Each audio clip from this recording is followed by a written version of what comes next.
children, it's Mrs. Lee here. It's assembly number 10 and it's the week beginning Monday the 24th of June 2024. How are you? I hope that you are okay. Me, thank you for asking, I'm okay too. Come with me, let's do our routine board. What's the time, Mr. Wolf? Well, I can see that the long hand, which is the, get it right, Mrs. Lee, that's right, it's the minute hand, is pointing to the 3. And I know that means quarter past. But I can also see that the shorthand, the hour hand, is in between the 2 and the 3. Not quite actually, it's just off the 2. Does anybody know what the time would be then if it's quarter past? It's quarter past 2, isn't it? Because it's moved past the 2. Quarter past 2. Tricky one, that one. This is what I try and see if you were on your toes. Give yourselves a pat on the back if you got that one right. Well done, you. Our language of the month, well, we're still in the month of June, so we've still got all our books from Anthony Brown in the Research Centre for the Author of the Month. Make sure you go and have a look at those books. There's some fabulous pictures in there, even if you can't read the words. But our language of the month, we're still trying to speak in Punjabi because that's a language some of our children here in school. Put your hand up if you hear Punjabi at home or maybe at the shops or maybe at your family's houses. Brilliant. Now we know how to say hello. Remember, it's Sakrika, Sakrika. All right. Now, come, one more thing to do. Our Makaton sign, it's changed. This one is similar to one that we know. It says to save, to save. You're going to need both hands for this. To save, to save. So you're bringing something towards you to save it, to save it. Now, that could be something like, oh, if it was me, chocolate. Saved a chocolate. But it also, I'm remembering back to last week when we were looking at these books. Do you remember? We sang this book, didn't we, in our Hertford Hero Assembly for reception children in the preschool. All are welcome. Can you remember? But then we also looked at this book in my assembly as well, which was The Colour of Home, which was about a boy that had left his home. Can you remember? That's right, because he couldn't live there anymore and he had to come to England. I wonder if anybody can remember the word, that's right, refugee, refugee. Now, I also want to link with that. If you can see here, Assembly number 10 is about empathy and it's also about Armed Forces Day. Armed Forces Day. What's that, Mrs. Lee?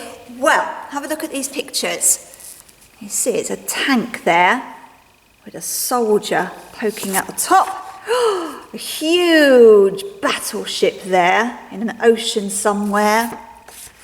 Look at that, a fighter jet flying over a country.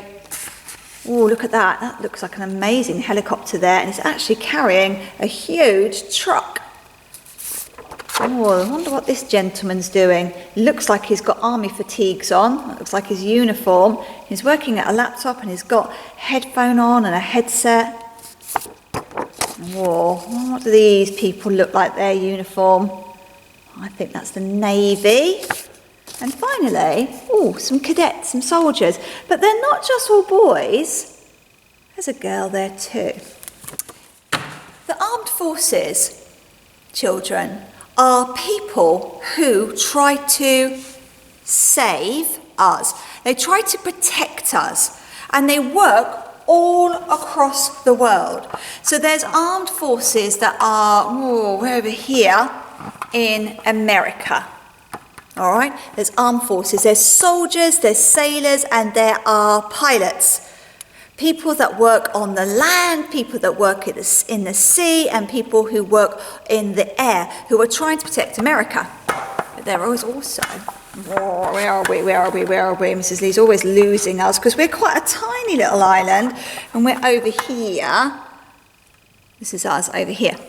And we have armed forces in the United Kingdom. In fact, lots of countries have armed forces. Lots of countries have soldiers, they have sea people, and they have air personnel. So that's boys and girls. Now you might be thinking, no, it's always boys. No. Back in the day, a long, long time ago, in World War II and World War I, most people who joined the armed forces were boys. They were men, very young in fact. This story from this book is a really good book, children, to have a little look at. It's loads of different children and young people who have shook the world up with their amazing things. We've looked at this book before. This young man here is called Calvin, and he was born in 1930, so he's very, very old. He went to join the Navy and he pretended he was older than he was. And he won lots of medals trying to protect his country. So he was at sea. I love this picture in this book. This is a really nice book, girls. Come and have a look at this, called Strong is the New Pretty. It's not about what you look like, it's about what you want to do with yourself. There's so many different ideas in this book for things that you could do when you get older. But I love this picture. This is a girl, and she's dressed up in her uniform. Look at the amount of badges that she's got. You might have family, maybe your mum or your dad or your aunt or your uncle are part of the armed forces. I love this picture because you can see here, this lady here, she's dressed up in blue. This gentleman here in green, this lady here in blue. And this gentleman, look at that.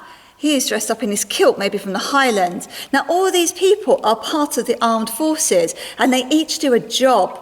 And we need to thank them. We need to thank them because they're helping to protect us so that you and me don't have to leave our home like this little boy did. Do you remember?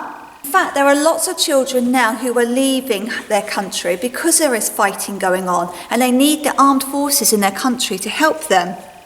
And Armed Forces Day is a time where we recognise all the hard work that they do. Now, you might think, oh, every one of them has to fight. No, they don't. There's so many other jobs to do.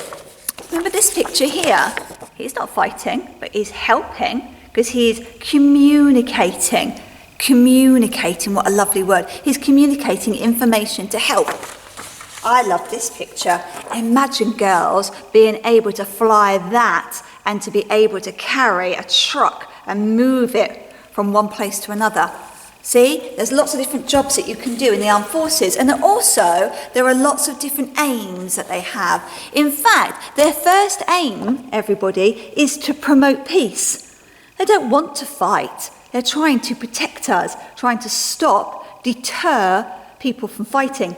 They also deliver food and aid to war-affected countries. Now, across the whole of the world at the moment, there's lots of battles going on. You might have heard about them in the news. And there are people that are really, really poorly because they have no homes, they have no hospitals. And so the army and maybe the Air Force and also the Navy, they are trying to deliver food and aid to these countries to help the people there.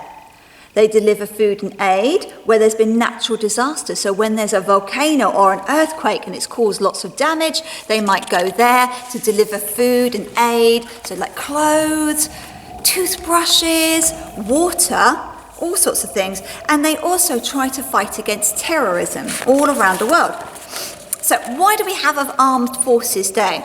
Well, it's an opportunity for us to show our gratitude. We want to say thank you, don't we? We have lots of days. Do you remember, we've just had Father's Day, we've had Mother's Day, where we've thanked our grown-ups at home for helping us and making our lives better. Well, that's what the armed forces are trying to do. Often the soldiers and the pilots and people that work on the boats, they have to travel away from the United Kingdom across the world. So they're away from the home quite a lot, especially if it's far, far away, because they can't just pop home quickly, come and get home and see the family. So they're away for a long time. Imagine that. Let's see if we can have some empathy. See if we can put our feet in somebody else's shoes. Imagine if you didn't see your grown-up because they had to go and look after other people in another country, so you don't see them for a long time.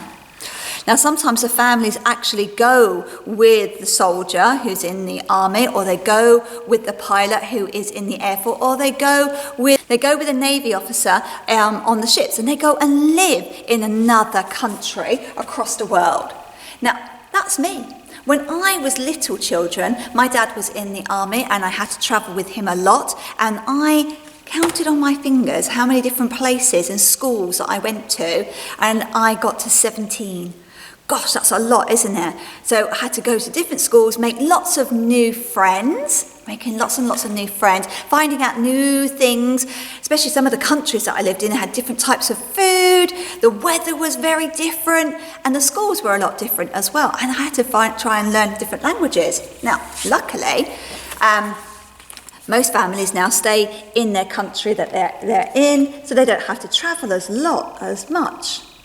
Now, there's going to be lots of celebrations. You might actually see in the news or around a flag like this flying to celebrate Armed Forces Day.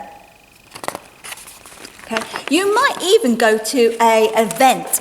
Now, you might be really lucky and look out into the skies, and you might see some of the Air Force displays. You might go to a fete, you might go into town, and you might hear a lot of music, drumming, and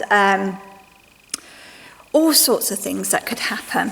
All right, so see if you and your grown-ups could go and support Armed Forces Day, because that would be a really good thing to do, because they help to, what's the Makaton sign? We're trying to save, aren't we? We're trying to protect ourselves. Gosh, what a lot of information. Now, we don't want any fighting in our school, do we?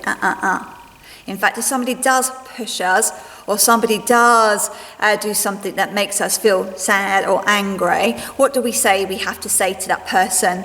Can you remember? Yep, that's right. We say stop. And if they don't, then we go and find a grown-up. And the grown-up acts like the armed forces. They go in there and try to keep the peace. That's what we try to do. So if everybody remembers those 7 golden rules, Hertford Infant and Preschool is going to be a happy and a safe place to be. Gosh, right, it's very warm here today. It's going to be warm this week, I think, so make sure you put your sun hat on, sunshades on, drinking lots of water. Before you come to school, slap on that sun cream to make yourself safe. Right then, children, let's finish off with our school prayer. You can close your eyes, you can fold your arms, you can put your hands together. I don't mind, but I do want you to join in with the words. Help me to do the things I should, to be to others kind and good, in all my work and all my play, to grow more loving every day. Amen. Have a great week, everybody. Bye.